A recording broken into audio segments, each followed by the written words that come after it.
আম্মু ঠাস করে চড় দিয়ে বলল, তুই যে আমার ছেলে এটা শুনতে আমার লজ্জা লাগছে। কিভাবে পারলি এটা করতে? তোর কি বিবেকে বাতলো না? আমি বললাম, সত্যি আম্মু, আমি কিছু করি নাই, মামি মিথ্যা বলছে। আম্মু বললো, চুপ মিথ্যাবাদী, তুই এই মুহূর্তে বাসা থেকে বের হয়ে যা, তোর মুখ আমি দেখতে চাই না। এদিকে মামি আর মেজো ভাই এর মুখ দেখে বোঝা যাচ্ছে তারা অনেক খুশি।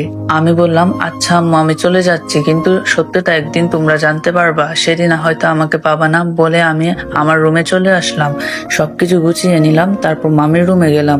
আমি বললাম, কি অন্যায় করছিলাম আপনার, তার জন্য আজ আমার আম্মুর কাছে এতটা খারাপ বানিয়ে দিলেন। আচ্ছা ভালো থাকবেন, আমার একটা কথা রাখবেন। মামি বলল, কি বলো? আমি বললাম, আমার আম্মুর খেয়াল রাখবেন একটু, যখন যা লাগবে একটু আগাই দিবেন প্লিজ। মামি বলল, আচ্ছা চেষ্টা করব। কিছু বুঝতে পারতেছেন না তো? আচ্ছা বুঝাই দিচ্ছি।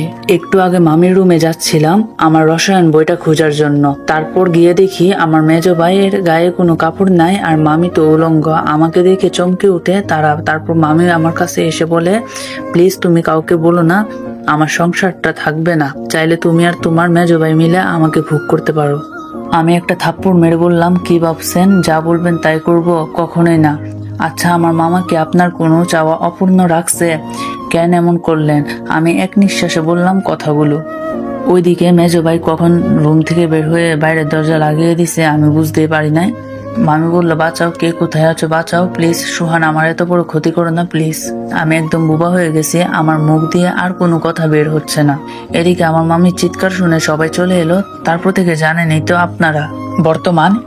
এই বলে বের হয়ে গেলাম বাসা থেকে। পিছনে ফিরে একবার তাকালাম বাসার দিকে। অনেক কষ্ট হচ্ছে আজ।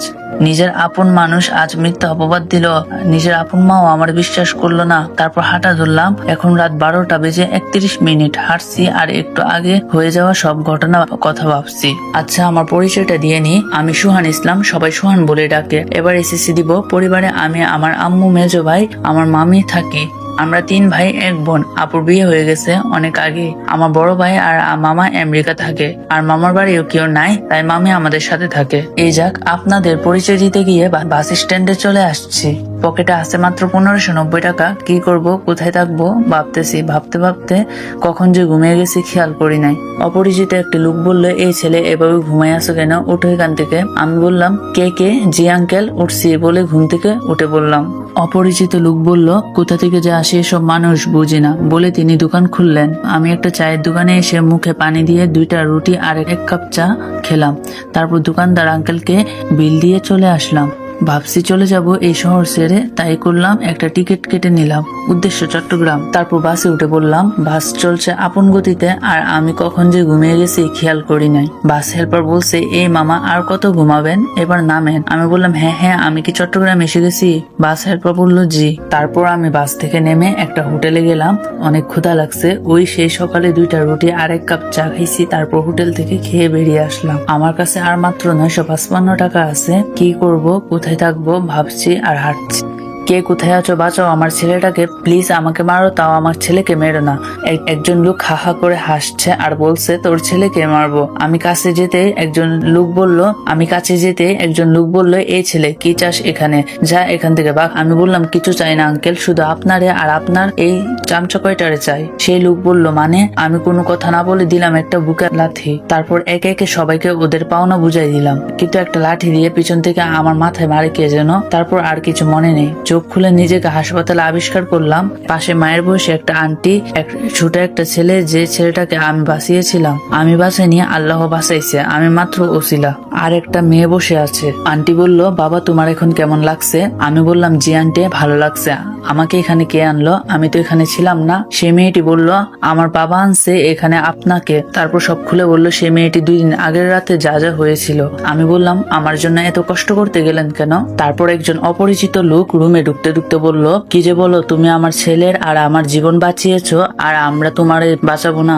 সেই লোকটা বলল, আচ্ছা বাবা, তোমার বাবা মা কারো নাম্বার বলো, আমি তাদের আসতে বলি। আমি বললাম, আসলে এই শহরে আমার আপন বলতে কেউ নেই। আঙ্কেল বলল, কেন তাহলে তুমি এখানে কি করছো? আমি বললাম সে অনেক কাহিনী, অন্য একদিন বলবো। বলে উঠতে যাব এমন সময় সে মেয়েটি বলে, এই ছেলে কোথায় যাচ্ছ? আমি বললাম হাসপাতালের বিল দিয়ে দেখি কোথায় যাওয়া যায়। আন্টি বলল, কি বলো বাবা এসব? কোথাও যেতে হবে না তোমার, তুমি আজ থেকে আমাদের সাথে থাকবে। আমি বললাম কিন্তু তো। সে মেয়েটি বলল, কোনো কিন্তু না, মাম্মি যা বলেছে তাই হবে। কি বলো বাবা? আঙ্কেল বলল, মামনি আমিও এটাই চাইছিলাম, কিন্তু তোমার মা তো বলে দিল। তারপর হাসপাতাল থেকে ডাক্তারের অনুমতি নিয়ে সিএনজি নিয়ে আমি আর সবাই আঙ্কেলের বাসায় সামনে চলে আসলাম। আমি বললাম, আন্টি এটা কি আপনাদের বাসা? আন্টি বলল, কেন বাবা, পছন্দ হয় নাই? আমি বললাম, এত সুন্দর বাড়ি আমি কোনোদিন চোখে দেখি নাই। সে মেয়েটি বলল, হয়েছে আর পাম দিয়ে মারতে হবে না, ভিতরে চলেন। তারপর আমাকে একটা রুম দেখিয়ে দিল। আমি গিয়ে ফ্রেশ হয়ে বিছানায় গা এলিয়ে দিলাম। তারপর কখন যে ঘুমিয়ে গেছি মনে নাই। এই যে আম্মু খেতে ডাকছে আপনাকে। আমি বললাম, আম্মু যাও, আমি আসতেছি। সে মেয়েটি রেগে বলল, এই ছেলে আমি কোন দিক থেকে তোমার আম্মু লাগি? হ্যাঁ, সে তো রেগে ফায়ার। আমিও উঠে গেছি, ফ্রেশ হয়ে নিচে চলে আসলাম রাতের খাবার খেতে। তারপর টেবিলে বসলাম, খাচ্ছি। তারপর আঙ্কেল তার মেয়ের সাথে আমাকে পরিচয় করিয়ে দিলেন। মেয়েটা আমার সাথে পরে, নাম নুসরাত জাহান কনক। খাওয়া শেষ করে আমি আমার রুমে চলে আসলাম। তারপর শুয়ে আছি, এমন সময় আমার রুমে চলে এলো সবাই। আঙ্কেল বলল, বাবা কি হয়েছে তোমার সাথে, আমাদের বলো। আমি ওদেরকে সব বললাম। আপনারা তো জানেনই, তাই আপনাদের আর বললাম না। দেখি সবার চোখে পানি। কনক বলল, মানুষ এতটা খারাপ হতে পারে, তাও নিজের মায়ের পেটের ভাই। আমি বললাম, আচ্ছা বাদ দেন আঙ্কেল, আপনারা যান ঘুমিয়ে পড়েন। আন্টি বলল, আচ্ছা বাবা গুড নাইট বলে চলে গেল তারা, কিন্তু শুধু কনক থেকে গেল। কনক বলল, আচ্ছা আমরা কি বন্ধু হতে পারি? আমি বললাম, একজন খারাপ ছেলের সাথে আপনি বন্ধুত্ব করবেন? হাস্যকর। কনক বলল, একদম মেরে ফেলবো যদি আবার নিজেকে খারাপ বলো। আমি বললাম, আচ্ছা আজ থেকে আমি আর আপনি বন্ধু, ওকে? কনক বলল, বন্ধু হলে আপনি না তুমি বলতে হয়। আমি বললাম, আচ্ছা বলবো, এখন যাও ঘুমাও, গুড নাইট। কনক বলল, আচ্ছা ঘুমিয়ে পড়ো তুমি। বলে কনক আমার রুম থেকে চলে গেল। আমিও ঘুমিয়ে পড়লাম। ঘুম ভাঙলো ফজরের মিষ্টি আজানে। আমি উঠে উজু করে মসজিদে গেলাম। তারপর নামাজ পড়ে একেবারে বাসায় চলে আসলাম। এসে ছাদে গেলাম, এই শহরটা দেখছি। এমন সময় পিছন থেকে কে আমার কাঁধে হাত রাখে। আমি তো দেখে অবাক। সে লোকটি আর কেউ না, সে হলো কনক। কনক বলল, তুমি এখানে কি করছো এত সকালে? আর কখন ঘুম থেকে উঠলা? আমি বললাম, এই তো নামাজ পড়ে একটু ছাদে আসলাম। তুমি কখন ঘুম থেকে উঠলা? কনক বলল, এই তো কিছুক্ষণ আগে। আচ্ছা তুমি থাকো, আমি কফি বানিয়ে আনছি। আমি বললাম, আচ্ছা। তাই বলে কনক চলে গেল কফি বানাতে। আর আমি ভাবছি আমার সাথে হয়ে যাওয়া ঘটনা। কনক বলল, এই ধরো তোমার কফি, ঠান্ডা হয়ে যাচ্ছে তো। আমি বললাম, ও হ্যাঁ দাও। বলে আমি কফি খাচ্ছি। আচ্ছা তোমার পড়ালেখা কেমন হচ্ছে? কনক বলল, মোটামুটি চলছে। আচ্ছা শুনো, তোমার বড় ভাই কি তোমাকে বিশ্বাস করবে যে তোমাকে ফাঁসানো হয়েছে? আমি বললাম, জানি না, কিন্তু সে আমাকে অনেক বিশ্বাস করত। জানি না এখন করবে কিনা। কনক বলল, আচ্ছা নিচে চলো, নাস্তা করতে হবে। আমি বললাম, চলো। বলে দুজন নিচে চলে আসলাম। দেখি আঙ্কেল চা খাচ্ছে আর খবরের কাগজ পড়ছে, আর আন্টি নাস্তা রেডি করছে। আঙ্কেল বলল, বাবা তোমার নামটাই জানা হলো না। আমি বললাম, জি আমার নাম সোহান ইসলাম, সবাই সোহান বলে ডাকে। আঙ্কেল বলল, আচ্ছা সোহান, এখন নাস্তা করে কনকের সাথে স্কুলে যাবো, ওকে? আমি বললাম, সে যদি আমাকে সাথে না নেয় আমি কি করব? কনক সিঁড়ি দিয়ে নামতে নামতে বলল, আমি কি তোরে বলছি যে আমি সাথে নিব না?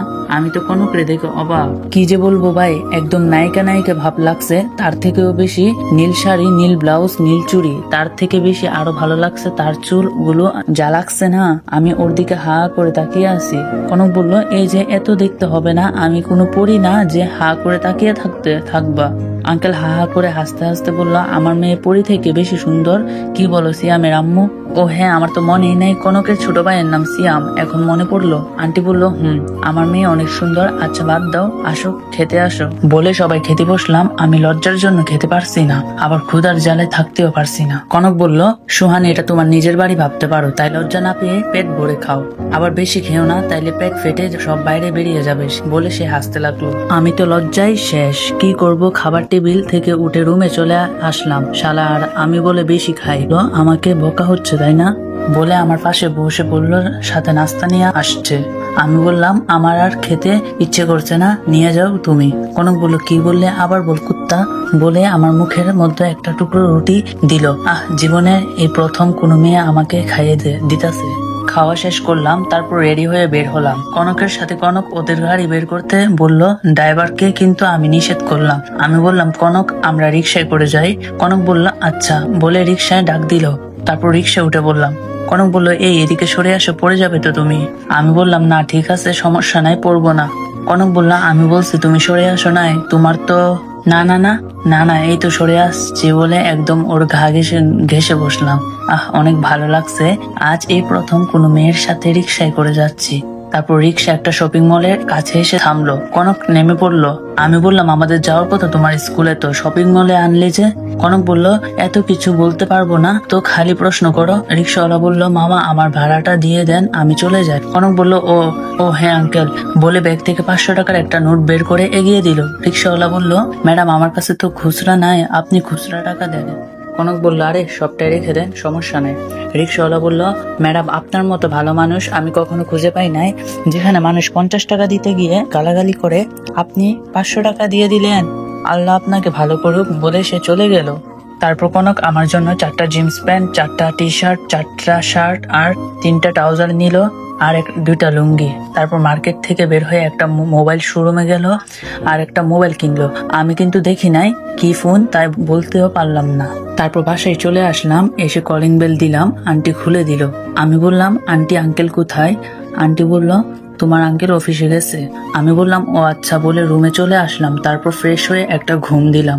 আমি ঘুমের দেশে কিন্তু আমাকে কে যেন একটা ডাক দিল। আমি তার দিকে তাকিয়ে অবাক। সেই লোকটি আর কেউ না, তিনি হলেন আঙ্কেল। আঙ্কেল বলল, সোহান ঘুম থেকে উঠো, লাঞ্চ করতে হবে, তো উঠে পড়ো বাবা। আমি জি বলে ওয়াশরুমে চলে গেলাম। ফ্রেশ হয়ে নিচে গিয়ে টেবিলে বসলাম। তারপর কনক খাবার বেড়ে দিল, খাচ্ছি আর টুকটাক কথা বলছি। আঙ্কেল বলল, আচ্ছা সুবান, তোমার কি কোনো ইচ্ছা আছে? আমি বললাম, জি আঙ্কেল, পড়াশোনাটা চালিয়ে যেতে চাই আর নিজের পায়ে দাঁড়াতে চাই। আন্টি বলল, তোমার বুদ্ধি আছে বটে, তুমি কনকের সাথে কোচিং ক্লাস ওর হোম টিউটারের কাছে পড়বো, ওকে? আমি বললাম, আচ্ছা আন্টি, বলে খাওয়া শেষ করে রুমে চলে আসলাম। এর মধ্যে কনক চলে আসলো আমার রুমে। কনক বলল, কি করতেছো সুহান? আমি বললাম, কিছু না, শুয়ে আছি। কনক বলল, তোমার জন্য একটা সারপ্রাইজ আছে, চোখ বন্ধ করো। তারপর আমি চোখ বন্ধ করলাম। কনক বলল, এবার চোখ খুলো। আমি চোখ খুলে দেখি একটা ব্যাগ আর একটা স্মার্ট মোবাইল ভিভো Y21, আর ব্যাগ খুলে কালকের কেনা কাপড় চোপড় পেলাম। তারপর কনক বলল, রেডি হতে বাহিরে যাবে। আমিও রেডি হয়ে রুম থেকে বের হলাম। ওমা, দেখি সবাই আমার দিকে তাকায় আছে। কালো পাঞ্জাবি, কালো জিন্স, কালো জুতা, এক কথায় সবই কালো কালারের। আন্টি বলল, আজ দেখি ছেলেকে খুব মানান লাগছে। কনক অনেকটা অবাক হয়ে বলল, এই ছেলেটাকে আম্মু? আন্টি বলল, আরে সুহানু, সত্যি আজ ওকে অনেক সুন্দর লাগছে, যে কোনো মেয়ে দেখলে পাগল হয়ে যাবে। কনক ফিসফিস করে বলল, আমি পাগল হলেই হবে। আমি বললাম, কিছু বললা কনক? কনক বলল, কিছু বলিনি, তো চলো। আন্টি বলল, মা সাবধানে যাবে আর তাড়াতাড়ি চলে আসবে। আন্টির কাছ থেকে বিদায় নিয়ে বের হলাম একটি রিক্সা নিয়ে।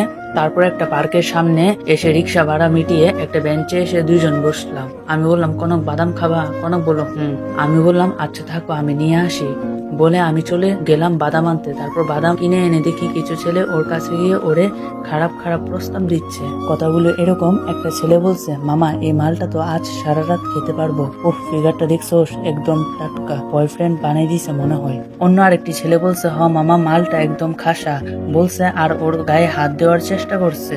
আমার তো মাথায় রক্ত উঠে গেল। আমি ওদের দিকে গিয়ে আমি বললাম, ভাই তোমরা কি একা একা খাবা? আমারও একটু খাওয়ার সুযোগ দাও। কনক আমার আশা দেখে একটু ভয় কম পেলেও আমার কথা শুনে আবার সে সব আশা ছেড়ে দিল। সেই ছেলেটা বলল, ওই শালা তুই কেড়ে, আর এই মালটারে আমরা 3জনে খাবো, অন্য কাউকে খেতে দিব না। এবার আমি রাগ সামলাইতে পারলাম না, দিলাম একটা নাকে ঘুষিও। নাক দিয়ে রক্ত গল গল করে বের হয়ে গেল।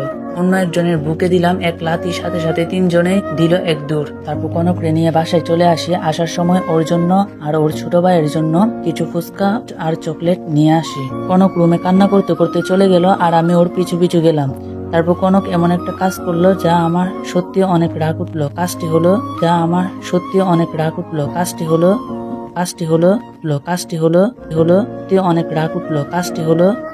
কাজটি হলো কনক এমন একটা কাজ করলো যা আমার সত্যি অনেক রাগ উঠলো। কাজটি হলো আর চকলেট নিয়ে আসি। কনক রুমে কান্না করতে করতে চলে গেল আর আমি ওর পিছু পিছু গেলাম। তারপর কনক এমন একটা কাজ করলো আমার সত্যি অনেক রাগ হলো। কাজটি হলো, আমি দরজা ধরেছিলাম আর ও ওই দিক থেকে দরজা বন্ধ করে দেয়, যার কারণে আমি হাতে অনেক ব্যথা পাই। এক পর্যায়ে একটু জোরে চিৎকার করে উঠে ফেলি। আন্টি চলে আসে আমার কাছে, এসে দেখে আমি বসে হাতের ব্যথায় ছটফট করছি। আন্টি বলল, বাবা এইমাত্র বাহির থেকে আসলা, আর কি হয়ে গেল? আমি কান্না করতে থাকি। আমি আন্টিরে বলি, আমার তেমন কিছু হয় নাই, আগে আপনি কনককে সামলান সুহান বলে কনকের দরজায় ধাক্কাতে লাগলাম। আমি বললাম, কনক দরজা খুলো, না হলে কিন্তু দরজা ভেঙে ফেলবো, প্লিজ তুমি দরজা খুলো প্লিজ। বলে আমি এক পর্যায়ে দরজা ভেঙে ভিতরে প্রবেশ করলাম। আমি দেখে তো অবাক, কনক আত্মহত্যা করতে যাচ্ছিল, কিন্তু সময় বুঝে দরজাটা ভেঙে ফেলি, যার কারণে আর সাহস পায় না আত্মহত্যা করার। আমি ওর কাছে গিয়ে ওর গালে ঠাস ঠাস করে দুইটা বসিয়ে দিলাম চোর। তারপর আমার রুমে নিয়ে গেলাম ওরে। আঙ্কেল বলল, তোমার এত বড় সাহস কিভাবে হলো কনক? কেন করতে চাইছিলা এই পাপ কাজ? কনক এবার কান্না করে দিল। তারপর ফুফিয়ে ফুফিয়ে বলতে লাগলো। কনক বললো, আমরা একটা পার্কে বসেছিলাম, কি মনে হলো বাদাম খেতে ইচ্ছে হলো। তারপর সোহান রে বললাম বাদাম আনতে, সে বাদাম আনতে গিয়েছিল, আর ওই ফাঁকে আমাকে ওরা টিচ করে, আরো অনেক খারাপ ভাষায় গালাগালি করে, যার কারণে আমি আত্মহত্যা করতে চেয়েছিলাম বলে ফুফাতে লাগলো। আন্টি বলল, মোটেও তুমি এখনো বুদ্ধিমান হয়ে উঠো না, বুঝলা? সোহানের দিকে একটু খেয়াল করে দেখো, কত বড় একটা মিথ্যা অপবাদ মাথায় নিয়ে ঘুরে বেড়াচ্ছে, কিন্তু ও কি তোমার মতো এই পাপ কাজ করতে গেছে? কনক চুপ। আঙ্কেল বলল, তোমার আম্মু কি বলেছে তার উত্তর দাও। কনক বলল, আর হবে না এমন ভুল বাবাই, এবারের মতো মাফ করে দাও বলে কান্না করতে লাগলো। আমি বললাম, আন্টি যা হয়েছে বাদ দেন তো, আমার অনেক ক্ষুধা লাগছে, চলেন ডিনার করি। কনক বলল, এমন পেটুক আমি আগে দেখি নাই বলে দূরে ওয়াশরুমে চলে গেল। আমি পেটুক তাই না, পরে দেখে নিব বলে নিচে চলে গেলাম। তারপর একটা চেয়ার আগায় নিয়ে বসে পড়লাম। আজ আমার পছন্দের খাবার রান্না হয়েছে, বিরিয়ানি আর ঝাল ঝাল কষা গরুর মাংস, আরো অনেক কিছু রান্না হয়েছে, কিন্তু আমি ওই দুইটা খাচ্ছি। আহ কি টেস্ট, খাচ্ছি আর বলছি। কনক নিচে নামতে নামতে বলল, আমাকে একা রেখে খাওয়া শুরু করে দিলা? আমি বললাম, একটু বেশি ক্ষুধা লাগছিল তাই। তারপর আন্টি কনকের প্লেটে খাবার বেড়ে দিল, সবাই খাচ্ছে আর গল্প করছে। আমি বললাম, আঙ্কেল আপনার অফিস কেমন চলছে? আঙ্কেল বলল, আলহামদুলিল্লাহ অনেক ভালো চলছে বাবা। তা তোমার এখানে ভালো লাগছে তো নাকি মন খারাপ? আমি বললাম, না আমার সত্যি অনেক ভালো লাগছে এখানে, কিন্তু আমার মনের মধ্যে যে কি হচ্ছে আমি জানি শুধু। আজ কয়দিন মা বলে ডাকতে পারি না, মায়ের হাতে রান্না খাই না, ভাবতে ভাবতে 2 ফুটো চোখ দিয়ে নোনা জল বেরিয়ে গেল। আন্টি বলল, বাবা কান্না করছো কেন? আমি বললাম, না আন্টি কিছু না, চোখে কি যেন পড়ছে তাই পানি বের হয়ে গেছে বলে খাওয়া শেষ করে আমার রুমে চলে আসলাম। একটা লুঙ্গি একটা টি শার্ট পরে নিলাম, তারপর কনকের দেওয়া ফোনটা হাতে নিলাম, তারপর শুয়ে পড়লাম। অনেকদিন ফেসবুকে যাই না, আজ আইডিটা লগ ইন করলাম। উমা 300+ এসএমএস গুলো এমন ছিল, ভাই আপনি আর গল্প দেন না কেন, অনেক মিস করি আপনারে। আবার আমার কিছু কাছের মানুষ আমার খোঁজ জানতে চাইলো। তারপর আমার চোখ আটকে যায় একটি এসএমএস এর দিকে, যা দেখে আমার চোখ কপালে উঠে যায়। এসএমএসটি ছিল আমার মেজো ভাইয়ের। মেজো ভাই লিখছিল, কিরে কেমন আছিস, আমারে মাফ করে দিস রে, অনেক বড় অন্যায় করে ফেলছি আমি তোর সাথে। আর একটা কথা কি জানিস, আমি একদিন আমার রুমে বসে টিভি দেখতেছিলাম, আর আমার মামি তখন আমার রুমে এসে আমার কুলে বসে পড়ে। তারপর তিনি ওই খারাপ প্রস্তাব দেয়, আমি যদি ওইটা তার সাথে না করি তাহলে সে এখন চিল্লাচিল্লি করে আমাকে ফাঁসিয়ে দিবে। তাই আমি বাধ্য হয়ে তার সাথে এই নোংরা কাজ করতাম। আর মেন কথা, মামির তো বাচ্চা হয় না, তার কারণে সে আমার কাছে আসতো। আমি তোর কাছে অনেক বেশি অন্যায় করে ফেলেছি, পারলে আমাকে মাফ করে দিস ভাই, আল্লাহ হাফেজ। আর কোনো কিছু লিখলো না। আমি এসএমএসটা দেখে সত্যি খারাপ লাগলো, তাই আর কোনো কিছু না ভেবে ঘুমানোর প্রস্তুতি নিলাম। ঘুমিয়ে গেলাম রাত 3:35। এত রাতে আমার ফোনে কে ফোন দিল, আর এটা তো আমার নতুন নম্বর, কে পেলো? এই কথাটা বলে কলটা কেটে দিলাম, কিন্তু আবার কল দিল, কল কেটে দিলাম। সাধারণত আমি কোনো অপরিচিত নাম্বারের কল রিসিভ করি না, তাই বারবার কল কেটে দিচ্ছিলাম। আবার কল দিল, কিন্তু এবার রিসিভ করলাম, করে রাগী কণ্ঠে বললাম, এই আপনার বিবেক বলতে কি কিছু নাই, বারবার কল কেটে দিচ্ছি তাও বিরক্ত করতেছেন? হ্যাঁ, আর এত রাতে কেন ফোন দিছেন, জানেন না এখন মানুষ ঘুমায়? অপরিচিত কণ্ঠে বলল, একটু ছাদে আসবা প্লিজ। আমি বললাম, কে? কনক। কনক বলল, আসো প্লিজ। আমি বললাম, এত রাতে ছাদে কেন? আর আঙ্কেল আন্টি দেখলে খারাপ ভাববে। কনক বলল, কেউ কিছু ভাববে না, আসতে বলছে আসো।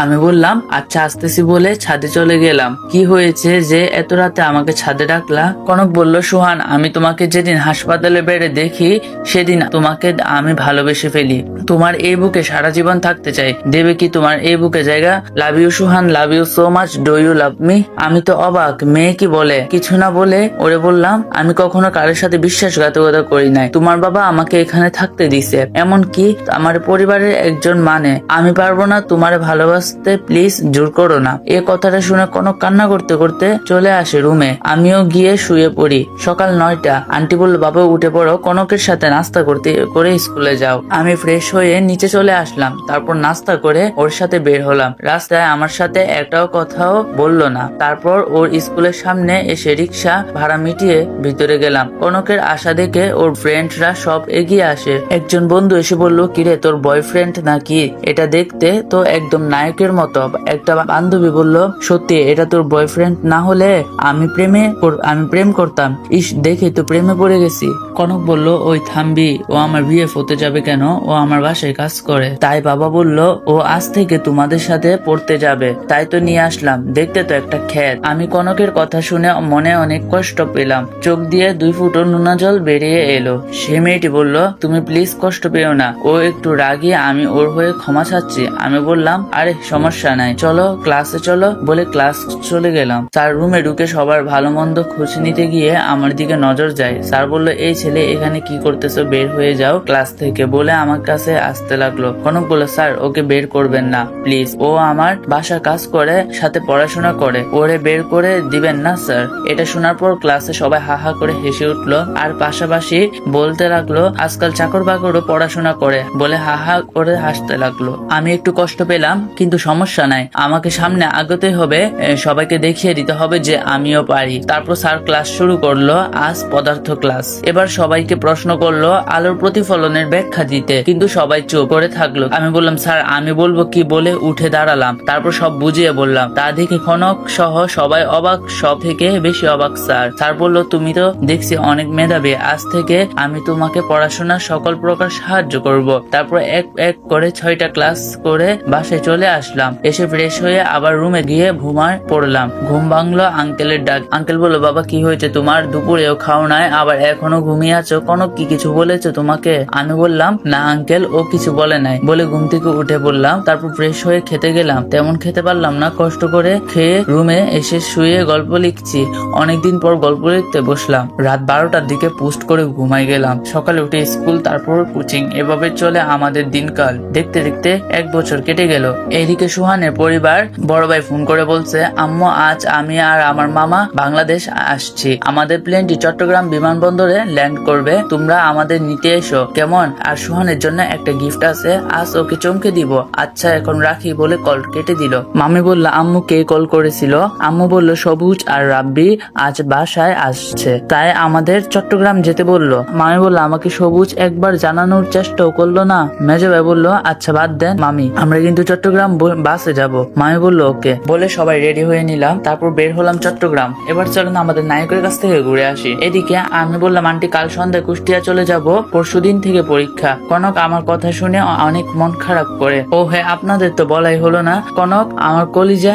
এখন আপনাদের প্রশ্ন যে কনক আমাকে কাজের লোক বানাইছিল, সে এখন কিভাবে কলিজা হলো? তাই তো, তাহলে চলে যায় 5 থেকে 5 মাস আগের ঘটনাতে। আমি বললাম, আন্টি আমি চলে গেলাম স্কুলে, বলে বের হয়ে গেলাম। তারপর স্কুলে এসে জেরিনের সাথে কথা বলছিলাম। জেরিন সে মেয়েটি যে আমাকে দেখে প্রেমে পড়ে গেছিল, ও বারবার আমার হাত ধরছিল, সেটি কনক আড়াল থেকে দেখে ফেলে আর কান্না করতে করতে বাসায় চলে যায়। তারপর 7-8টা ঘুমের ওষুধ খায়, ফলে ঘুমিয়ে পড়ে। রাত 10টার দিকে কনকের রুমে ডাকতে যায় আন্টি, আর দেখতে পাই ও ঘুমিয়ে আছে, পাশে টেবিলে ঘুমিয়ে আছে। পাশে টেবিলে চোখ যায় আর দেখে ও ঘুমের ওষুধ খাইছে। তারপর হাসপাতালে নিয়ে যায় আর ওর চিকিৎসা করা হয়। তারপর আঙ্কেল জানতে চায় যে কেন এমন করলো। কনক বলল, বাবা আমি সুহানকে অনেক ভালোবাসি, আর আজ ও আমার বান্ধবীর সাথে গা ঘেঁষে আবার হাতে হাত রেখে কথা বলেছে, তাই আমি সহ্য করতে পারি নাই, সেজন্য এটা করছি, বলে কান্না করতে লাগলো। আঙ্কেল বলল, সুহান এখানে আসো। আমি বললাম, জি আঙ্কেল বলেন। আঙ্কেল বলল, জীবনে আমি অনেক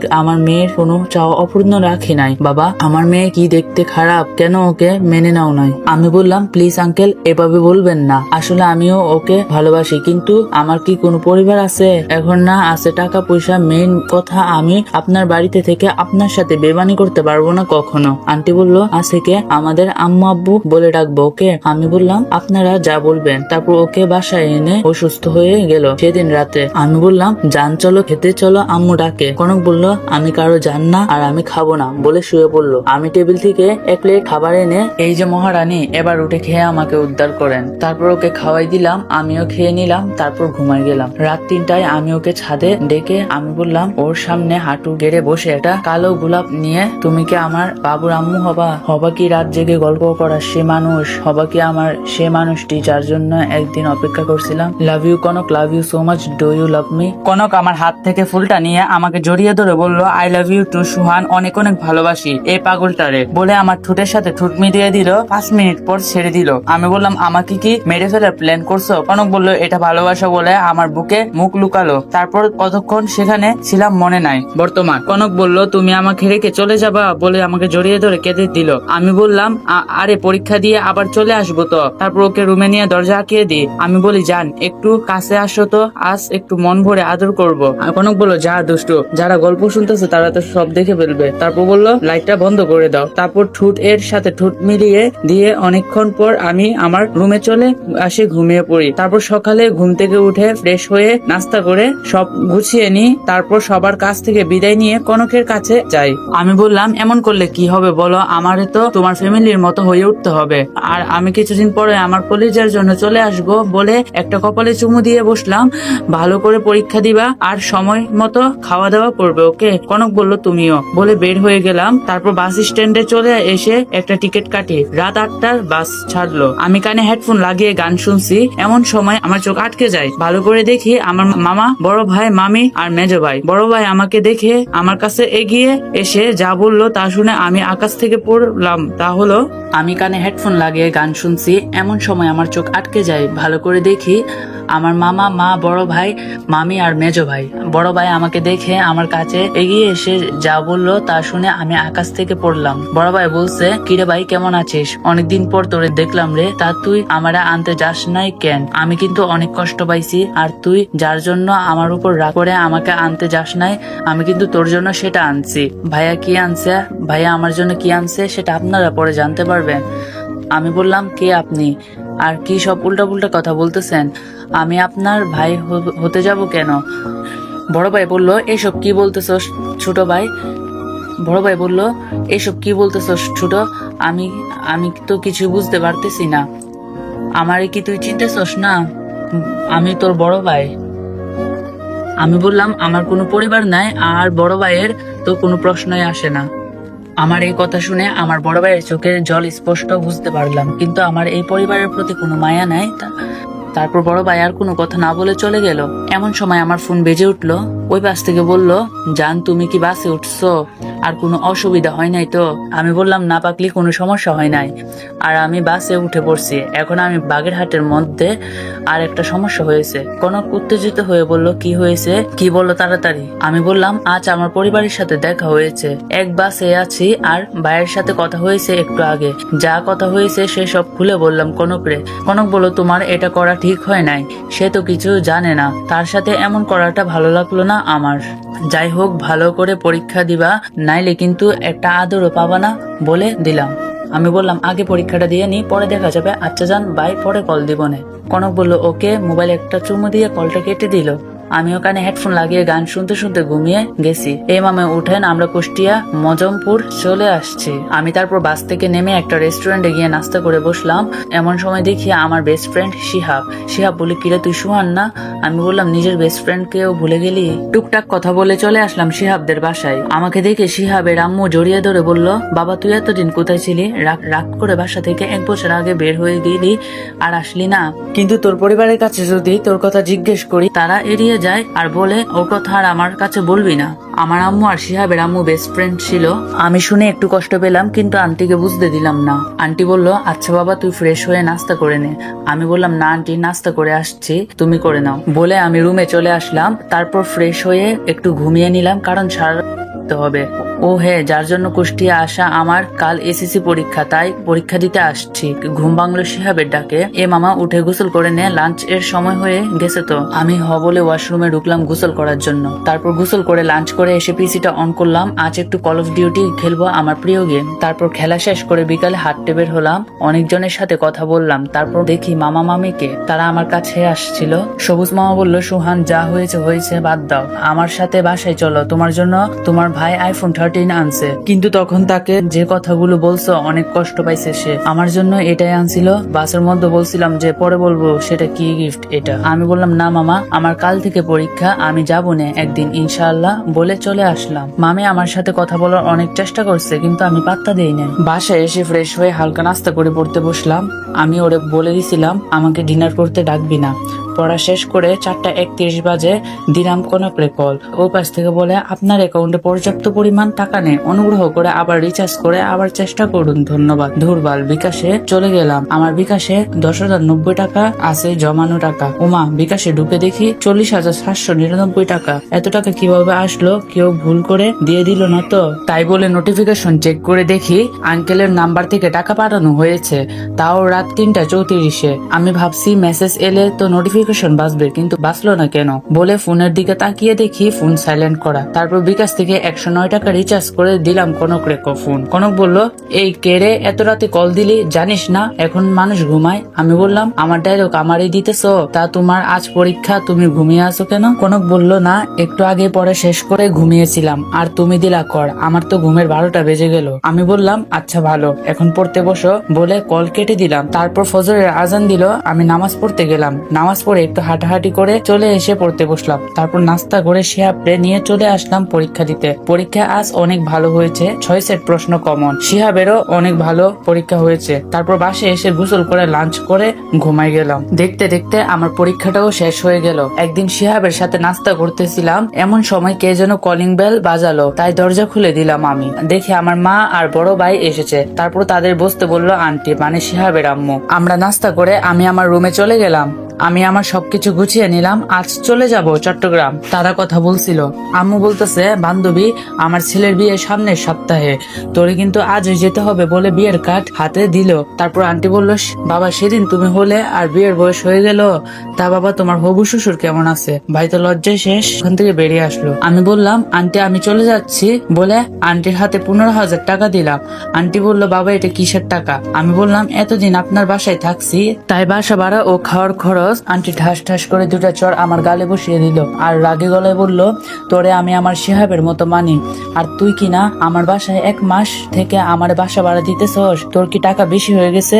বলে কান্না করতে লাগলো। আমার মা তো এটা দেখে স্ট্যাচু হয়ে গেছে। আর কোনো কথা না বলে বেরিয়ে আসতে যাব, এমন সময় আন্টি ডাক দিল, বলল, আর 10 দিন থাকবে, নাইলে আমার থেকে খারাপ কেউ হবে না বলে দিলাম। আমি আর কথা বলতে পারলাম না, আমার রুমে চলে গেলাম। তারপর সবকিছু রেখে শুয়ে পড়লাম। 5 দিন পর শিহাব বলল, মামা রেডি হয়ে নে, আজ বিয়া খেতে যাব। কত সুন্দর সুন্দর মাল দেখতে পারবো বলে হাসিতে ভেঙে বলল শিহাব। আমি বললাম, তোর বোনটা না সত্যি অনেক হট, একদম 1 নাম্বার মাল। শিহাব রেগে বলল, আমার বোনের তুই মাল বললি, এটা আমি মানতে পারলাম না। আমি বললাম, এখানে যত মেয়ে আসবে তাদেরও তো তোর মতো ভাই আছে, তারা কি তাদের বোনকে মাল বলে? শিহাব বলল, দোস্ত আমি বুঝতে পারি নাই, বাদ দে, আর বলবো না কোনোদিন, চল এখন বিয়া খেতে। আমি বললাম, কার বিয়া রে, বললি না তো? শিহাব বলল, সেটা পরে জানতে পারবে, আগে চল। বলে চলে আসলাম। এসে আমি তো অবাক, কারণ আমি আমার বাসার সামনে, মানে আমার বড় ভাইয়ের বিয়ে। শিহাব বলল, কিরে হা করে কি তাকাই দেখিস, চল ভিতরে চল। আমি বললাম, শিহাব তুই যারে, আমি যাব না, এই বাসায় যেতে ইচ্ছে করে না আমার। শিহাব বলল, আমিও যাব না বলে ও বাসার দিকে যেতে লাগলো। ওর অভিমান দেখে আমি রাগ করে থাকতে পারলাম না, বললাম, বাসায় যাওয়া লাগবে না, চল ভিতরে চল বলে বাসায় প্রবেশ করলাম। অনেকদিন পর আমার বাসায় ঢুকলাম। তারপর সোজা ভাইয়ের রুমে চলে গেলাম। আমি বললাম, আসসালামু আলাইকুম ভাইয়া, ভিতরে আসবো কি? ভাইয়া বললো, ওয়ালাইকুম আসসালাম, আসো। তারপর রুমের ভিতরে ঢুকলাম। আমি বললাম, কেমন আছো ভাইয়া? ভাইয়া বললো, অনেক ভালো, তুই? আমি বললাম, আল্লাহ যেভাবে রাখছে ওইভাবে আছি। ভাইয়া বললো, কিন্তু তুই বাসা ছেড়ে চলে গেছিলি কেন? আম্মু সামান্য মারছিল বলে?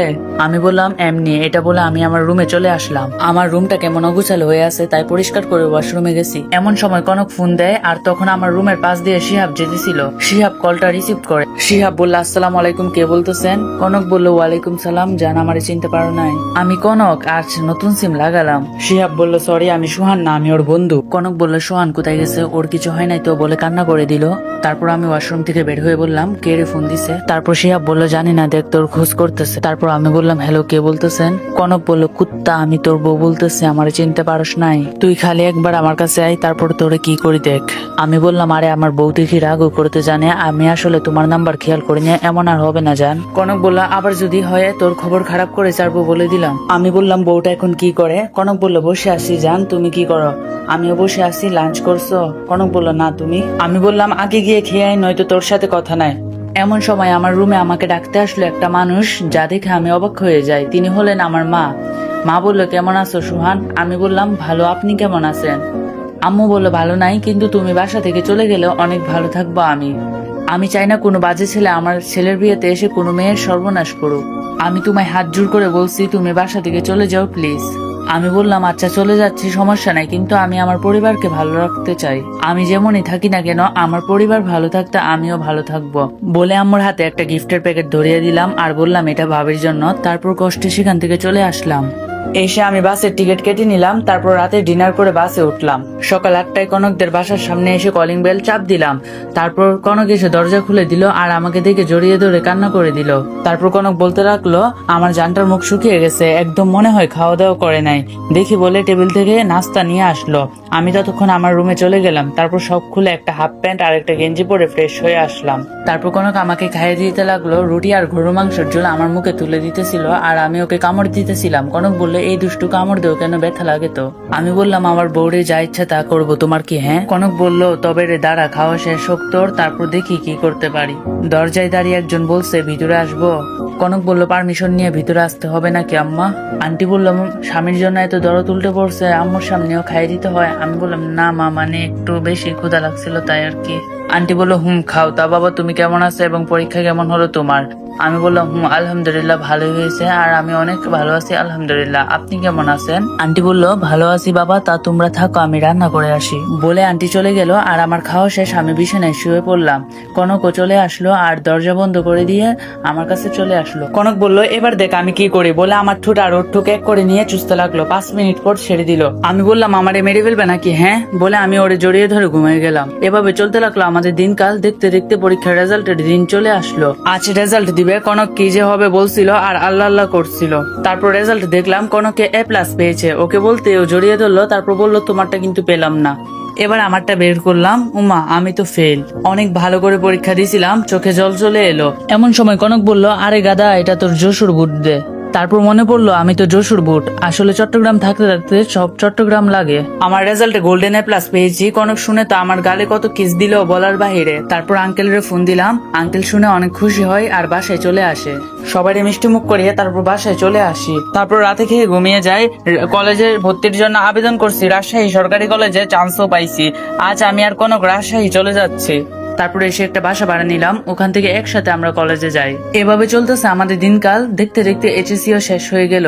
এবার জাতীয় বিশ্ববিদ্যালয়ে আবেদন করেছি, আলহামদুলিল্লাহ দুজনেই চান্স পেয়েছি। তারপর মাস্টার্স শেষ করলাম, আলহামদুলিল্লাহ এখন একটা চাকরি করি। মাসে বেতন তেমন পাই না, মাত্র 90,000 টাকা। আজকে আমাদের বিয়ে ভাবতে অবাক লাগছে। আমাদের ভালোবাসা আজ পূর্ণতা পাবে। তারপর এই ভালো মতো ইসলামের শরীয়ত মোতাবেক বিয়েটা হয়ে যায়। আজ আমার বাসর রাত, কিন্তু আমার অনেক খারাপ লাগছে। আজ আম্মুর কথা আমার খুব মনে পড়তেছে, কিন্তু নিয়তি যে এখানে আনছে। ভাবতে ভাবতে রুমক আমারে এসে সালাম করলো। আমি বললাম বেঁচে থাকো মা, বেঁচে থাকো। এটা শোনার পর কনক যা করলো আমি তা কল্পনাও করি নাই। তা হলো আমার গালে একটা ঠাস করে চোর মেরে বলল কুত্তা আমি তোর মা লাগি হ্যাঁ, বলে বিছানাতে চলে আসলো। আমিও ওর পিছু পিছু গেলাম। আমি বললাম এই যে ম্যাডাম আসেন, 2 রাকাত নফল নামাজ পড়েনি। নামাজের কথা শুনে কনক না করতে পারলো না। দুজন চলে গেলাম ওয়াশরুমে। উজু করে এসে নামাজ পড়ে আমি বিছানায় শুয়ে পড়লাম। কনকও শুয়ে পড়লো। আমি ওইদিকে ভাবতেছি আমার সাথে কনক এমন করতেছে কেন।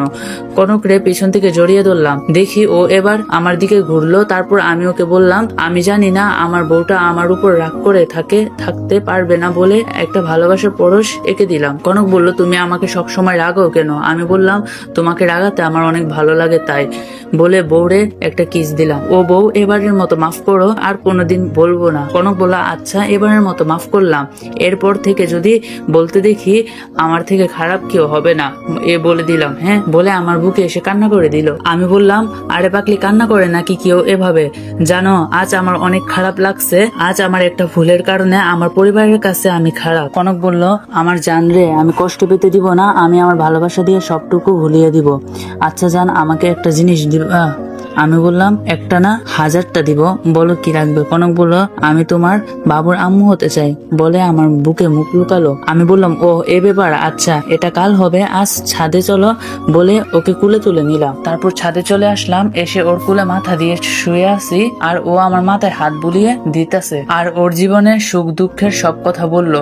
তারপর আমি ছাদ থেকে রুমে চলে আসি। তারপর ফ্রেশ হয়ে একটা হাফ প্যান্ট আর একটা গেঞ্জি পরি। কনক ওয়াশরুম থেকে বের হয়ে আসে। ও একটা গেঞ্জি গেঞ্জি আর প্লাজো পরছে। ও আমার কাছে এসে আমাকে জড়িয়ে ধরে আমার সারা শরীরে কিস করতে থাকে। আমিও পাগল হয়ে গেছি। তারপর আমি আর নিজেকে কন্ট্রোল করতে পারলাম না। তারপর আর কি টি-20 খেলা শুরু হয়ে গেল। আপনারা কি দেখছেন? ওরা ওরার কাজ করছে, এসব দেখলে পাপ হয়। তারপর সোহানের ঘুম ভাঙলো কনকের ডাকে। কনক বলল, এই যান উঠে পড়া, আজান দিতেছে, গোসল করে নামাজ পড়তে আসো। তারপর আমি গোসল করে নামাজ পড়তে গেলাম। নামাজ পড়ে হাঁটাহাঁটি করে বাসায় চলে আসি। তারপর রুমে গেলাম। কি ব্যাপার কনক রে, দেখছি না কেন, কই গেল ও? বলে ওরে ডাকতে লাগলাম, এ কনক তুমি কই? কনক রান্নাঘর থেকে বললো, এই তো রান্নাঘরে আমি। ওর কাছে গেলাম। আমি তো হা হয়ে গেছি। যে মেয়ে আজ পর্যন্ত নিজের হাতে রান্না করে নাই, সে আজ রান্নাঘরে ভাবতে অবাক লাগে। কিন্তু ও ঘেমে আছে। আমি পিছন থেকে যে ওকে জড়িয়ে ধরে আছি আর ও রান্না করছে। এমন সময় আমার শাশুড়ি চলে আসে। আমি তো লজ্জায় শেষ। আমি আমার রুমে দৌড়ে চলে গেলাম। কনক নাস্তা খাওয়ার জন্য ডাকতে আসলে আমি ওকে রুমে আনতে বলি। তারপর আমার নাস্তা খাওয়াই দিয়ে সে নাস্তা করতে গেল। আমি বললাম, কনক রেডি হও, আমরা কুষ্টিয়া যাব। কনক বলল, তাই নাকি? বলে সব প্যাকিং করে নিল, আমারগুলোও প্যাকিং করে নিল। আসলে বিয়ের জন্য 15 দিন ছুটি পাইছি, তাই একটু ঘুরতে যাব। আজ যে কত বছর যায় না। মা যে বলছিল আমি থাকতে তার ছেলের বিয়েতে সমস্যা হবে, ওই দিন আসি আর যাওয়া হয় নাই। ওইসব ভাবতে ভাবতে কখন যে চোখ দিয়ে পানি পড়া শুরু করে দিছে আমিও বুঝতে পারি নাই। কনক বলল, আমার সামনে একটুও কান্না করবে না বলে দিলাম, আর আমি আর মার বাপের বাড়ি থাকবো না। ওহ, আপনাদের তো বলাই হয় না, আমি একটা বাসা বানাইছি, 3 তলা বিশিষ্ট বাসা, ওইটা কুষ্টিয়াতে, কিন্তু কনক জানে না। তারপর সব রেডি করে আম্মা আব্বুর থেকে বিদায় নিয়ে চলে আসি। এসে 2টো টিকিট কাটি, তারপর বাসে উঠে পড়ি। নির্দিষ্ট সময়ে আমরা কুষ্টিয়া পৌঁছে যাই। তারপর আমার বাসার সামনে চলে আসি। এসে কনকরে বলি সারপ্রাইজ। কনক আমাকে জড়িয়ে ধরলো। আমি ওকে ছাড়িয়ে রুমে প্রবেশ করি। তারপর ফ্রেশ হয়ে ঘুমিয়ে পড়ি। পরের দিন সকালে খবর পাই আমাদের গ্রামে একটা বাসা নিলামে তুলছে। আমি কৌতূহল বশত গেলাম, 80 লাখ টাকাও নিলাম। এসে গ্রামের লোকের সাহায্য নিয়ে দেখি এটা তো আমার মামার বাসা। সবার দাম বলতেছে, কেউ 50 লাখের বেশি বলতেছে না। আমি গাড়ি থেকে নেমে বললাম 70 লাখ। এটা শুনে সবাই অবাক। আমার পরিবারে ওখানে আছে, কিন্তু আমি দামাদামি করে টাকা দিয়ে দিলাম। সবার মুখ থেকে শুনতেছি আমার মামি নাকি আমার মামার সব সম্পত্তি তার নিজের নামে লিখে নিছে। আমার মা আমারে দেখে আমার কাছে দূরে আসলো। এসে আমারে কান্না করতে করতে বলল, আমারে মাফ করে দিস বাবা, আমি না বুঝে তোকে এই 10 বছর আগে বাসা থেকে বের করে দিই, কিন্তু পরে তোর মেজো ভাই সত্যি কথা বলে। তারপর থেকে আমি তোরে খোঁজা শুরু করি, কিন্তু কোথাও পাই নাই।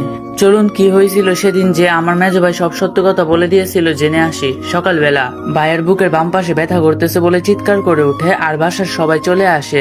দেখতে পাই ভাইয়া উমন করে পড়ে আছে। এমন সময় ভাইয়া বলে উঠে, আমি একটা সত্য কথা বলবো আজ, যদি না বলে আমার মৃত্যু হয়, পরে আমি নিজেকে কখনো ক্ষমা করতে পারবো না বলে বলতে লাগলো। সেদিন ছোট ওই কাজ করছিল না। সেদিন ছিলাম আমি আর মামি। ও ওর বই খুঁজতে ওর রুমে আসে আর আমাদের দেখে ফেলে, যার কারণে মামি ওকে কুপ্রস্তাব দেয়, কিন্তু ও মামিকে চড় মারে। আর আমি এই সুযোগে বাইরে থেকে আটকিয়ে দিই। তারপর তো তোমরাই বিচার করলে বলে চুপ হয়ে পড়লো, কারো কোনো কথা বলা না দেখে ওকে হাসপাতালে আনা হয়। ওর চিকিৎসা করা হলো।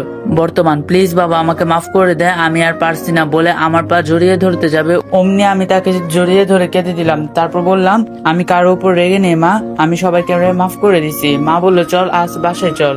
আমি বললাম, আচ্ছা যাচ্ছি। আপনারা হয়তো ভাবছেন আমাকে এত কষ্ট দিল আর আমি মাফ করে দিলাম, কারণ আমাদের নবী আমাদের মাফ করতে শিখেছে, প্রতিশোধ নিতে না, তাই মাফ করে দিলাম।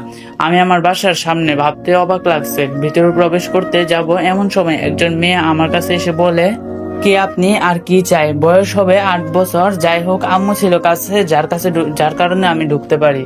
আমি আমার শেষ চিরজানা রুমে গেলাম। আমি গিয়ে অবাক, আমার রুম অমনি আছে আর মনে হয় প্রতিদিন আমার রুম কেউ গুছিয়ে রাখে। যাই হোক, আমি ফ্রেশ হয়ে নিলাম। এর মধ্যে কনক আমারও অনেকগুলো কল দিয়ে আমি রিসিভ করতে পারি নাই, কারণ আমি ওয়াশরুমে ছিলাম। এসে ফোন দিলাম। আমি বললাম, বলো কি হয়েছে? কনক বললো, সে কখন থেকে ফোন দিতেছি কিন্তু ফোন ধরছো না।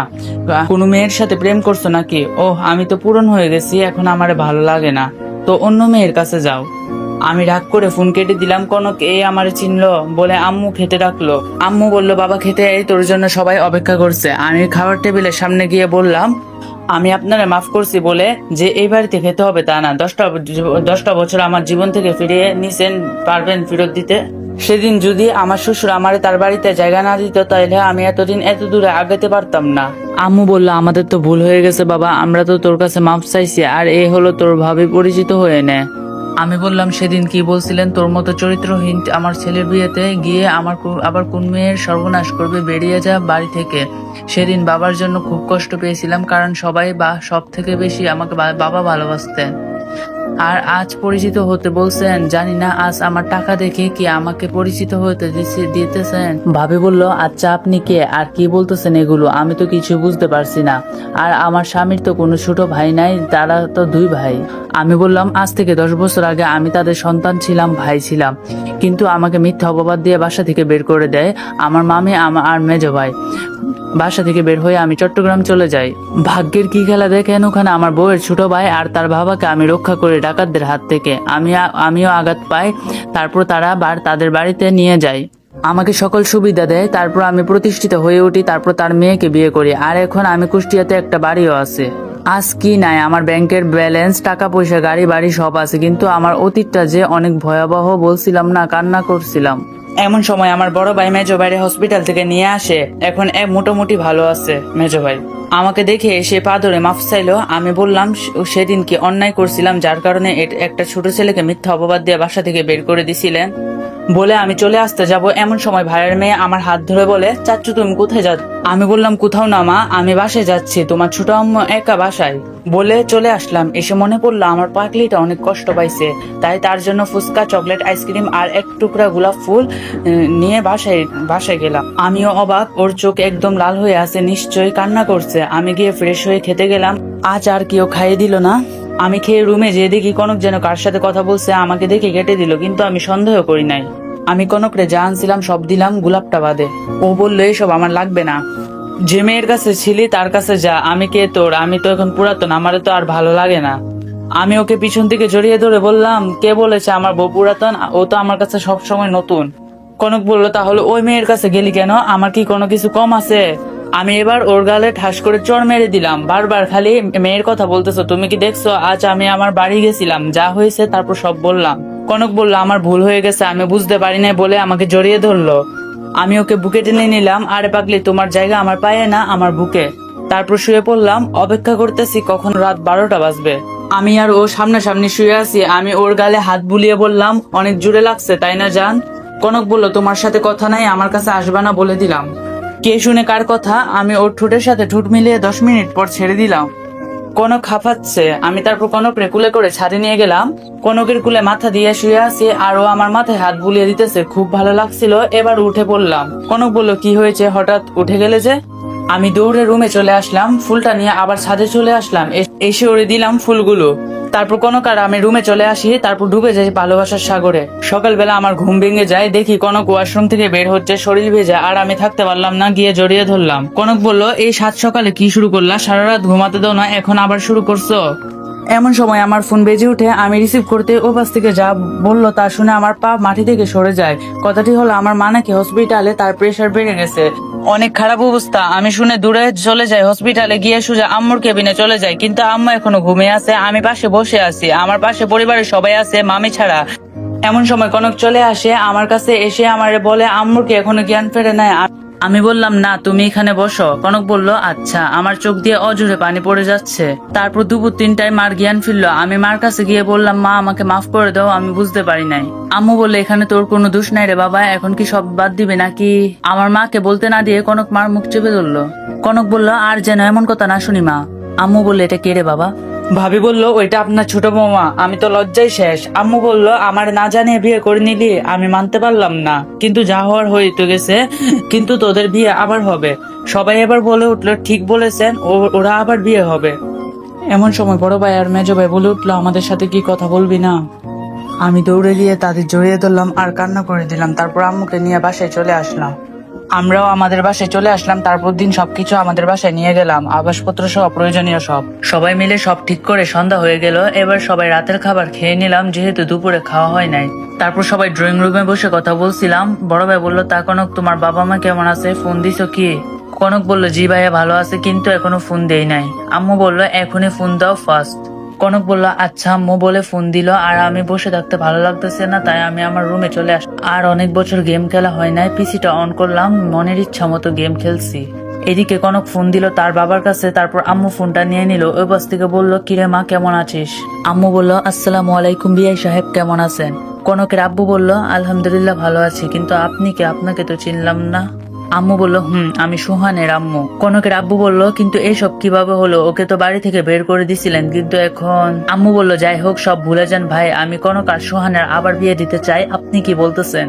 কনকের আব্বু বলল আরে এটা তো ভালো প্রস্তাব, আচ্ছা সামনে শুক্রবার ওদের বিয়ে, কি বলেন বিয়াইন? আম্মু বলল আচ্ছা বিয়াইন, তা বিয়াইন কেমন আছে? কনকের আব্বু বলল জি ভালো আছে, আর তা আমার মা কেমন আছে? আম্মু বলল কনকও ভালো আছে। কনকের আব্বু বলল তাহলে সব ঠিকঠাক করি, আর আমি কনকের কালকে আনতে যাবো না। আম্মু বলল আচ্ছা ভাই বলে কল কেটে দে। আর কনক আমার রুমে চলে এসে দেখে আমি গেম খেলছি, আমার কুলে এসে বসে। কনক বলল জান আমি কাল চলে যাবা। আমি বলি কোথায় যাবা? তারপর কনক সব বুঝিয়ে বলে। এটা শুনে আমি কান্না করে দিই, কারণ এক মুহূর্ত আমি কনকরে ছাড়া ভাবতে পারি না। কনক বলল জান 7 দিনই তো, তারপর থেকে তো আমি সারা জীবন তোমার কাছে থাকবো। আমি বলি কিন্তু। কনক বলল কোনো কিন্তু নয়, আর এক সপ্তাহ আমারে পাবা না, তাই আজকে সারা রাত যা ইচ্ছা তাই করে ফেলো বলে সুহানের মুখে মুখ লুকায়। তারপর সুহান কনকরে কুলে করে বিছানে নিয়ে যায় আর ইচ্ছা মতো কিস করতে থাকে। কনকের নিঃশ্বাস গরম হয়ে যায়। তারপর সুহান কনকের কাপড় খুলে ফেললো। কনক এর নাভি আজ খুব আকর্ষণীয় লাগছে, তাই ইচ্ছা মতো কিস করে সুহান। তারপর যা হবার তাই হয়। তারপর দুজনকে জড়িয়ে ঘুমিয়ে যায়। সকালে সুহানের ঘুম ভাঙে কনকের ডাকে।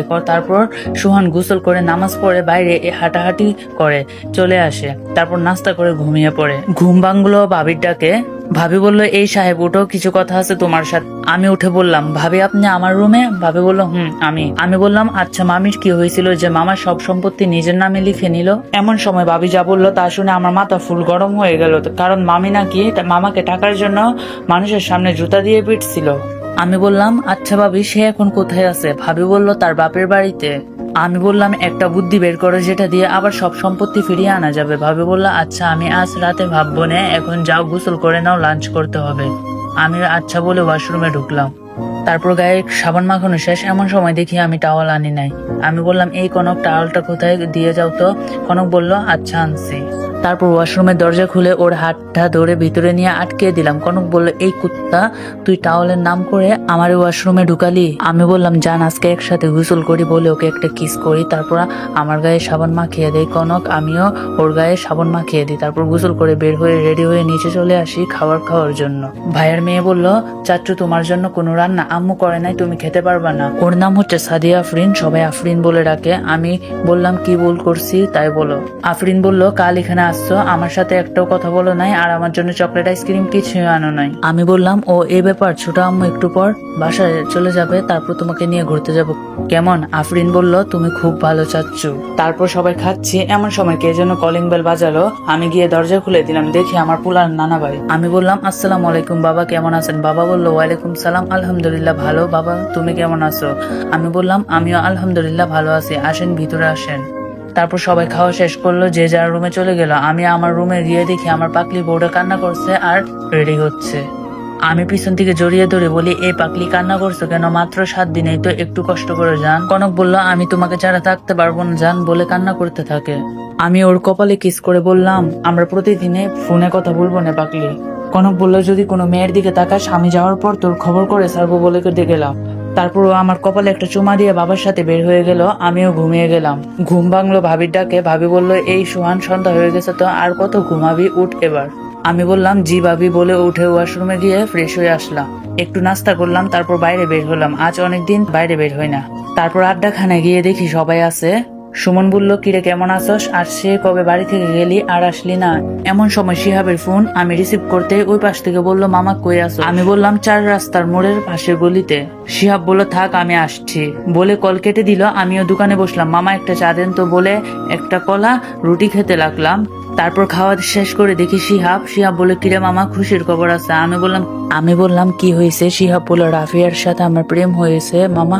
আমি বললাম তাই নাকি, ট্রিট দে। শিহাব বলল আচ্ছা চল বলে রেস্টুরেন্টে চলে আসলাম। তারপর মনের মতো অর্ডার দিয়ে খেলাম, তারপর বিল পে করে বাসায় চলে আসলাম। এসে দরজা খুলে দিল একজন, আমি তো দেখে অবাক। সে হলো আমার আপু, তার নাম হলো কাকলে আক্তার রিয়া। আমি বললাম আসসালামু আলাইকুম আপু, কেমন আছো? আপু বললো ওয়ালাইকুম সালাম বলে রুমে চলে গেল। আমি ভাবছি আমার সাথে হয়তো রাগ করছে। তারপর আমি আমার রুমে গিয়ে ফ্রেশ হয়ে ঘুমানোর প্রস্তুতি নিলাম। কখন যে ঘুমিয়ে গেছি খেয়াল করি নাই। এদিকে কনক আর তার বাবা রিক্সা করে বাস স্ট্যান্ড আসতেছিল। এমন রিক্সায় উঠছে সে চালাইতেই পারছে না। এটা দেখে কনকের বাবা একটু রাগ হলো আর বলল রিক্সা চালাতে পারো না তো চালাতে যাও কেন? রিক্সাওয়ালা বলল স্যার আমাদের যে চালাইতে হবে, না হলে খাবো কি? কনক একটু অবাক হলো আর সন্দেহ করলো। কনক বলল আচ্ছা আপনার পরিবারে কে কে আছে? রিক্সাওয়ালা বলল ম্যাম আমার এ দুনিয়ায় আপন বলতে কেউ নাই, ছোটবেলা থেকে বাপ মাকে দেখি নাই। ছেলেটার কথা বলার স্টাইল দেখে সামাদ সাহেব মানে কনকের বাবা বলে, আচ্ছা তোমার কেউ নাই? রিক্সাওয়ালা বলল, আমার একটা দাদু ছিল কিন্তু সে আমাকে ছেড়ে চলে গেছে আজ 7 দিন, তার পেশায় আমি এখন আসি। আমার দাদু নাকি আমাকে মজমপুর পাই, তারপর থেকে তার কাছে থাকতাম, কিন্তু আজ সেও নাই বলে ছেলেটা কান্না করে দিল। এতক্ষণে তারা বাস স্ট্যান্ডে চলে এসেছে, ভাড়া দিতে যাবে এমন সময় সামাদ সাহেবের চোখ আটকে যায় নাইমের গলার দিকে, মানে নাইমের জন্মদাগ। সামাদ সাহেব বললেন, এটা কিসের দাগ তোমার গলার নিচে? নাইম বলল, জি স্যার, ওইটা আমার জন্মদাগ। কেন? অমনি নাইম রে জড়াই ধরে চিৎকার করে বলতে থাকে, বাবা তুই কোথায় ছিলি এতদিন? তোরে আমি অনেক খুঁজেছি কিন্তু পাই নাই, আমারে মাফ করে দিস। কনক আর নাইম তো দেখে অবাক, কি হচ্ছে এগুলো? কনক বলল, বাবা তোমার তো একটাও ছেলে নাই, তাহলে ইনিকে? কনকের আব্বু বলল, এসব পরে হবে বাবা, তুই চল এখন আমাদের সাথে। নাইম বলল, আমি যেতে পারবো না, আমি যে আপনার ছেলে তার প্রমাণ কি? কনকের বাবা বলল, প্রমাণ লাগবে? তাহলে তোর জামাটা খুল, দেখ ওখানে একটা দাগ আছে, ছোটবেলায় কেটে গেছিল।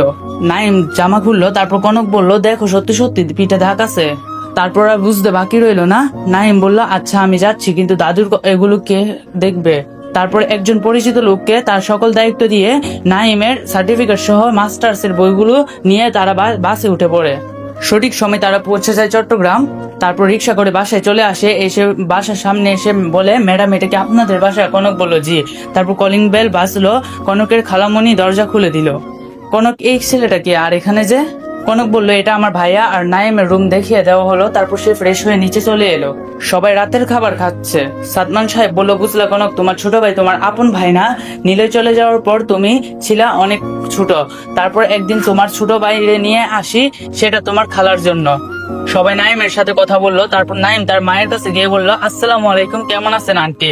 কনকের মা বলল, ওয়ালাইকুম সালাম, কে তোর আন্টি? আমি তোর জন্মদাতা মা, আজ থেকে আমারে মা বলে রাখবে, ওকে? তারপর নাইম তার রুমে চলে যায় আর ঘুমায় পড়ে। সকালবেলা এভাবে ঘুম থেকে উঠে নাস্তা করতে হবে। তারপর নাইম ঘুম থেকে উঠে ফ্রেশ হয়ে নিচে গিয়ে টেবিলে বসে পড়ে, সবাই একসাথে নাস্তা করে। কনক বলে, ভাইয়া রেডি হয়ে নাও, বাইরে যাব। নাইম রেডি হয়ে নিল, সবাই মিলে শপিং এ গেল। শপিং করে এসে সবাই ফ্রেশ হয়ে খেয়ে ঘুমিয়ে পড়লো। বর্তমান কে রে এখন ফোন দিল? জান, কি করো এখন?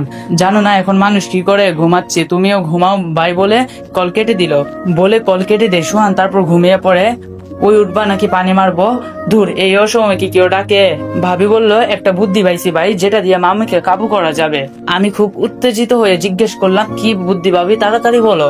ভাবি বলল, একদিন মামি কার সাথে যেন কথা বলতেছিল, আমি বিষয়টা খেয়াল করি। তারপর তার মেসেঞ্জার চেক করতে দেখতে পাই একটা ছেলের কাছে অনেকগুলো নোংরা পিক সেন্ড করা। আমি ওইগুলো স্ক্রিনশট নিয়ে আমার জিমেলে নিয়ে নিই। আমি বললাম, তো কি করবো এটা দিয়ে? মামার সাথে তো সব শেষ। ভাবি বলল, আরে পাগল, এখন এই খেলা, যার সাথে ওর সম্পর্ক আছে ও আমার ফ্রেন্ড হয়। আমি ওরে সব বলছি। ও বলল, কাল রাতে আমাকে ঠিকানায় যেতে হবে তোর সাথে। আমি বললাম, আচ্ছা ভাবি বলে ওয়াশরুমে ঢুকলাম। তারপর ফ্রেশ হয়ে নাস্তা করে শেষে রুমে আসলাম। বউরে দেখি একটা ফোন দিয়ে ফোন যাচ্ছে কিন্তু রিসিভ হচ্ছে না। তারপর আবার দিলাম, এখন ওয়েটিং এ আছে। 10 মিনিট পর কল আসলো। কনক বলল, কি হয়েছে? দেখতেছো না ফোনে কথা বলতেছি, তাও ফোন দিতেছো, কি হয়েছে? বারবার যে ফোন দিচ্ছে। আমি বললাম, আমার বউয়ের কাছে আমি যত ইচ্ছে ফোন দিব, তোমার কি?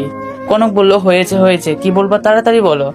আমি বললাম, এত বিজি বলে ফোন রেখে দিলাম। তারপর ভাবির রুমে আসলাম। মামুনি, তুমি না ঘুরতে যেতে চেয়েছিলা, চলো এখন ঘুরে আসি আমরা। আমি বললাম, ভাবি আমার আম্মুকে রেডি করাই দাও। তারপর ভাবি রেডি করাই দিল। আমি আর আফরিন বের হয়ে গেলাম বাসা থেকে। অনেক জায়গায় ঘুরলাম, ফুচকা, হালিম, আরো অনেক কিছু খেলাম। তারপর ওকে কিছু খেলনা কিনে দিয়ে তারপর বাসায় চলে আসলাম।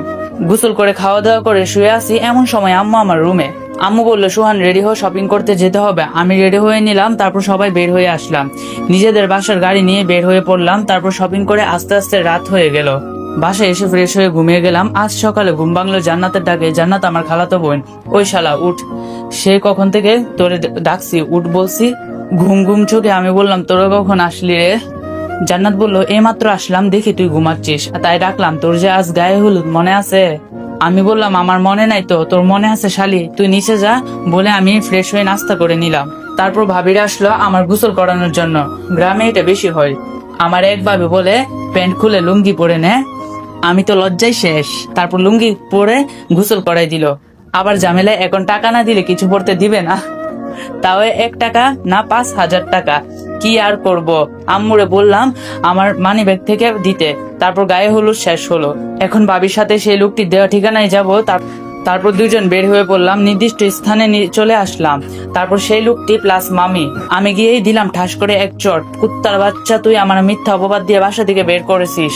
তোর জন্য আমার মেজো ভাই আমার কাছে কালার ছিল, আবার আমার মামার সব সম্পত্তি নিয়ে নিলি। চুপ করে আছে, কোনো কথা বলছে না। তারপর ভাবি বললো, মামি এই স্ক্রিনশট গুলো কি সবাইকে দেখাবো নাকি ভাইরাল করে দিব? ওটা দেখে আমার মামি মাথায় হাত দিয়ে বসে বললো, কারণ ওখানে তার এমন ছবি রয়েছে যে কেউ দেখলে বুঝতে পারবে। তারপর মামি বললো, কি চাও আমার কাছে, আমি তা দিব, কিন্তু আমার পিক ভাইরাল করে না।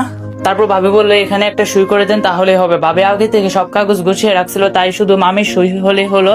তারপর সে সই করে দিল মামি। তারপর সেই ছেলেটাকে বললো, তাহলে চলো বাসায়। সে ছেলেটা বললো, কিসের বাসা, আর আমি কি তোকে বিয়ে করবো? আমি তোরে এতদিন বুক করছি, তাই বলে হেসে দিল। তারপর আমি বললাম, কেন আমার না মিথ্যা অপবাদ দিছিলা, আমার মামার সব সম্পত্তি নিছিলা, এখন আর কি কিছু আছে তোমার? নাই তো, আল্লাহ যা করে ভালোর জন্য করে, বলে আল্লাহ হাফিজ বললাম। এটা বলে ভাবিরা আর তার বন্ধুরা নিয়ে গাড়িতে উঠে পড়লাম। জানি না কতক্ষণ যে মামি ওখানে দাঁড়াইছিল। আল্লাহ মানুষকে ছাড় দেন, কিন্তু ছেড়ে দেন একদিন না একদিন, সেটা শাস্তি দেয়নি। তারপর আমরা মনের আনন্দে বাসায় চলে আসলাম। এসে দেখি আমার মামা আমাদের বাসায়। তারপর আমি এসে আমার রুমে চলে আসলাম। তারপর মামারে বলি, মামা কাল রাত 11টায় তোমাদের জন্য সারপ্রাইজ আছে। মামা বললো, আচ্ছা ওয়েট করবো ইনশাআল্লাহ। তারপর সবাই খাওয়া দাওয়া শেষ করে ঘুমিয়ে পড়লাম। সকালে উঠে দিকে 8টা বাজে। ওয়াশরুমে গিয়ে ফ্রেশ হয়ে নাস্তা করে নিলাম। তারপর নাস্তা করতে বসলাম। সবাই নাস্তা খাচ্ছি আর টুকটাক কথা বলছি। নাস্তা শেষ করে আমি আমার রুমে চলে আসলাম। আজ আমার বিয়ে, মনের মধ্যে কেমন একটা অন্যরকম অনুভূতি হচ্ছে। এমন সময় ভাবি আসলো, কিরে গোসল করবি কখন? তাড়াতাড়ি গোসল করে রেডি হয়ে নে। আমি গোসল করে রেডি হয়ে নিলাম। তারপর বাড়ি থেকে বের হলাম। সঠিক সময় কনকদের বাসায় পৌঁছে গেলাম। আমার আর কনককে একসাথে বসায় রাখা হয়েছে, কিন্তু সে কোনো কথা বলছে না। এমন সময় কাজী চলে আসলো। তারপর আমাদের বসানো হলো। কাজী সব ঠিকঠাক করলো। তারপর কনকরে বললো, মা তুমি কি এই বিয়ে কবুল করছো? কনক বললো হুম। তারপর 3বার কবুল বলা হলো। কনক বললো, কবুল কবুল কবুল। তারপর কাজী বলল, আলহামদুলিল্লাহ। তা বাবা তুমি কি তাকে গ্রহণ করছো? আমি বলছিলাম জি। কাজী বলল, কবুল বলো 3বার। আমি বললাম কবুল কবুল কবুল। তারপর মোনাজাত করে খাওয়া দাওয়া পালা। আমাদের একটা স্টেজে বসানো হলো। আমার পাশে আমার মামা, বড় ভাই, মেজো ভাই শিহাব আর সুমন বসলো। একটা প্লেটে অনেক খাবার সাজানো। একটু খেয়াল করলাম, এটা কিসের মাথা? শিহাব বলল, খাসির। আমার তো রাগ হয়ে গেল। আমি বললাম, তুমি জানো না আমি যে খাসি খাই না, তারপরও কেন নিলা? আর তারপর আমার আলাদা একটা প্লেটে দেওয়া হয়। তারপর খাওয়া দাওয়া শেষ, এবার বিদায়ের পালা। কনকের বাবা বলল, সোহান তুমি আমার মেয়েটাকে কষ্ট দিও না প্লিজ। আমি বললাম, বাবা আপনি কোনো চিন্তা করবেন না, বলে বের হয়ে পড়লাম। এই সেমরি, আমার সাথে তোর কি হয়েছে রে? কথা বলছোস না যে? কনক বলল, কি হবে, এমনি কথা বলছি না, তাতে তোমার কি? আমি কে তোমার যে তোমার সাথে কথা বলবো? তুই আমার বিয়ে করাবো বুঝছস? বলে আর কিছু বললাম না। কনকও কোনো কথা বললো না। তারপর আমাদের বাসায় চলে আসলাম। আস্তে আস্তে রাত 8টা বেজে গেল। তারপর সবাই আমাদের জন্য অনেক দোয়া ও করলো। কনকরে আমার রুমে নিয়ে গেলাম আর আমি গেলাম ভাবির রুমে। ভাবি, মামারে আজ রাত 11টায় ছাদে ডেকে নিয়ে যাইও, আমি ওখানেই থাকবো। বলে আমি আমার রুমে ঢুকতে যাবো। এমন সময় জান্নাত বলে উঠে, এত সহজে ঢুকতে দিব না, আগে 10,000 টাকা বের কর তারপর। বোন প্লিজ, আমার কাছে 7,000 টাকা আছে, তুই এটা রাখ। বলে ওর কাছে টাকাটা দিয়ে আমি রুমে গিয়ে ওয়াশরুমে ঢুকে সব খুলে একটা প্যান্ট আর একটা গেঞ্জি বললাম। তারপর সকল দলিল নিয়ে ছাদে চলে গেলাম। কনক একটাও কথা বললো না আমার সাথে। আমি ছাদে এসে একটা সিগারেট দড়িয়ে টানতে লাগলাম। তারপর দেখি 11:59 বাজে। আমি ফেলে দিলাম সিগারেট। তারপর ভাবি আর মামা আসলো। মামা বললো, কি সারপ্রাইজ রে, যার জন্য এখানে আনলি? আমি বললাম, চোখটা বন্ধ করো। তারপর মামা চোখ বন্ধ করলো। আমি তার হাতে সবকিছু ধরিয়ে দিলাম। তারপর চোখ খুলতে বললাম। সে তো দেখে অবাক, আমারে খুশিতে জড়িয়ে ধরলো। আমি ভাবিকে দেখিয়ে বললাম, আমি একা না, ওই মানুষটাও আমার সাথে আছে। তারপর মামা ভাবিকে ধন্যবাদ দিয়ে নিচে চলে আসলাম। ভাবি বলল, আমাদের সাথে কেন আসিস? যা তোর বউয়ের কাছে যা। তারপর আমি আমার রুমে চলে আসলাম। দেখি সবাই গল্প করছে, আমারে দেখে চলে গেল। শিহাব কানে কানে বলে গেল, বিড়ালটা মারাই চাই। তারপর কনক আমার সালাম করলো। তারপর 2 রাকাত নামাজ পড়ে আল্লাহর কাছে চাইলাম। তারপর খাটে গিয়ে বসলাম। আচ্ছা আমার সাথে কথা বলতেছো না কেন? আমি কি কোনো দোষ করলাম? কনক বলল, অনেক দোষ করছো, আমার এই 7 দিন টাইম দাও না, আমি ক্ষমা চাচ্ছি, বউ আর হবে না। সে বলল, তার জন্য সাজা পেতে হবে। আমি বললাম, বলো কি করতে হবে? সে বলল, আমাকে নিয়ে কুলে করে ছাদে নিয়ে চলো। তারপর ছাদে এনে ওর কুলে মাথায় রেখে গল্প করলাম অনেকক্ষণ। তারপর রুমে চলে আসলাম। আমি বললাম, আচ্ছা কনক বলো তো, বিড়াল মারার কথা, কিন্তু কিভাবে মারবো একটু বলো তো। তারপর কনক বলল, ওরে শয়তান, আমার কাছে আসো শিখিয়ে দি। বলে ওর কাছে গেলাম। তারপর বাকিটা ইতিহাস।